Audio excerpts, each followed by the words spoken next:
Hello everybody and welcome. My name is Dr. Davina Lloyd and I'm the chair of the steering committee of the CEDAW People's Tribunal. And with me today is Dr. Koldo Casla, who is an expert in human rights issues and has spent the whole of his working life dealing with human rights. We've met at various bases over the past few years with his work with Just Fair organisation and with Amnesty, and with his work at the UN as well, with Professor Alston. Koldo, you've done an awful lot of work in your present job and in previous jobs on the issue of human rights. And in particular, you have dealt with issues related to economic, social, and cultural rights in the UK. Could you just give us a flavour of your work so far? Sure. Economic, social and cultural rights are recognized in international law as human rights. By economic, social and cultural rights, we mean the right to health, the right to housing, the right to education, the right to social security, the right to work. They have been recognized by a number of international treaties that have been ratified and signed up to by most countries in the world, including the UK. But the problem comes when countries are supposed to bring these rights home by implementing policies and internal legislation to make these rights meaningful.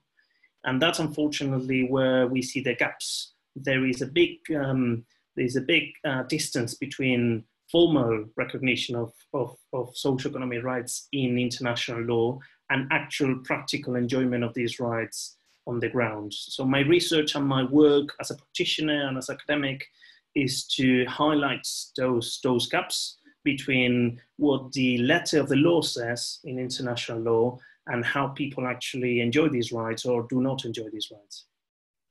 And in particular, the work that Philip Alston did, the UN Special Rapporteur on austerity, when he came to this country, he found that when he was looking at issues relating to poverty, and I know we have a view, and Amnesty has a view, that poverty is a human rights issue as well, that it was women that were most badly affected by issues such as the government's 10 years of austerity.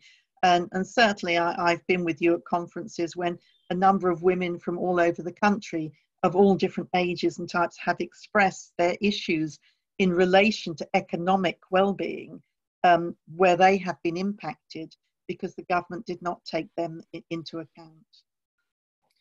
Yes, indeed. Poverty is a human rights issue because poverty is not a natural phenomenon. Poverty is the result of specific policies, decisions and omissions by governments and by local authorities and sometimes by international organizations as well.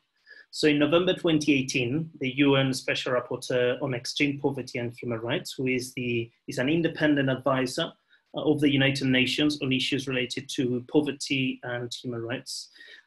He visited, as Professor Alston, the former Special Rapporteur, he visited the UK to carry out a mission to document how austerity policies of the last decade or so have negatively affected the lives of most vulnerable individuals. The mission to the UK was important because approximately every year special rapporteurs carry out 2 missions per year. And Philip Alston was very clear that he wanted to highlight the points that poverty is a human rights issue and poverty should be assessed by what countries could do considering the resources they have. That's why he deliberately chose to go to countries in the global north and the global south. So one of his missions was to the USA, obviously the richest and wealthiest country in the world, but he also visited the UK in November 2018. As part of the mission, when he published a report, it was a Dunning report, and indeed women were identified as one of the groups that had suffered the most the consequences of the policies implemented, particularly between 2012 and 2016.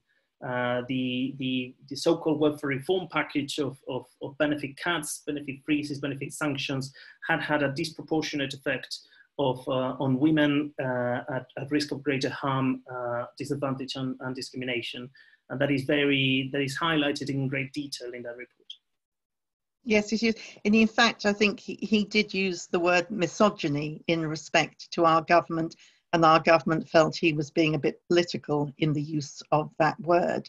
But it goes further than that, and I know you've in part and been following what's been happening with Back to 60 in their latest film, where they also looked at the impact currently on women with the COVID crisis, particularly older women and women on the front line, and of course the things that are going to happen to women in the future when furloughing ends and Brexit negotiations go on.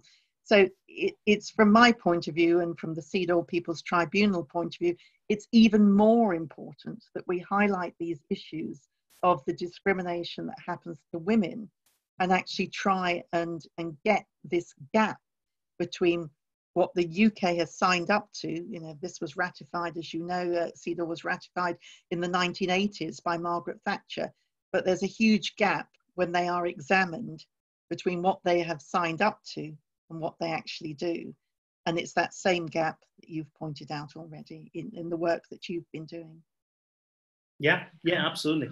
I think COVID-19 is showing once again that socioeconomic policies implemented in times of crisis, and the pandemic is a crisis, obviously, have the potential of having very different impacts and effects on different people. That's why it's important to separate the epidemiological consequences of COVID-19 and the socioeconomic consequences of COVID-19. Because the pandemic at some point hopefully will end. At some point we will find a medical solution to this illness, and let's hope it happens soon. But the socioeconomic consequences of the pandemic will last much longer. And that's when we will need socioeconomic rights even more urgently than ever before, because we need policies that try to reduce inequalities and that try to prioritize the necessary attention to most vulnerable individuals. Thank you very much, Dr. Casla, and thank you for giving us the time today. And I do hope that you'll follow the progress of the CEDAW People's Tribunal to its final success. Thank you very much. Of course. Thank you for having me.